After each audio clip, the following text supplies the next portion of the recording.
High, কাঁচা লঙ্কা কারা খেতে পছন্দ করো অবশ্যই কমেন্ট করে জানো। আর যদি হয় এরকম শিমলা মির্চ মোটা মোটা বড় বড়, তার থেকে আর সেটা যদি হয় পকোড়া, তাহলে তো সে খেতে আরও টেস্টি।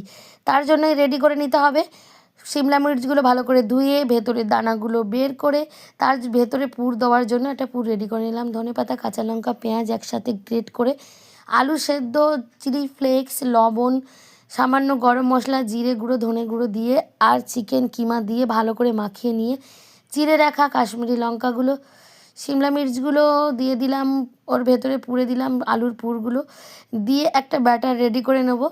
সেই ব্যাটারে দেবো কর্নফ্লাওয়ার, বেসন, আর দেব সামান্য লবণ, হলুদ, আর একটু কালো জিরে, লঙ্কা গুঁড়ো আর একটু জিরে গুঁড়ো সামান্য টেস্ট অনুযায়ী। এটা তোমরা কিন্তু মৌরিও ব্যবহার করতে পারো, আবার জোয়ানও ব্যবহার করতে পারো। আমি এখানে কালো জিরেটা দিয়েছি, আমার কালো জিরেটা ভালো লাগে তাই দিয়ে বাটারে মোটা করে কোটিং করে খুব সুন্দরভাবে ছাঁকা তেলে ভেজে নিলেই সেই দেখতে সুন্দর। যতটা বলেছি দেখতে সুন্দর, ততটা কিন্তু খেতে আরও বেশি সুন্দর।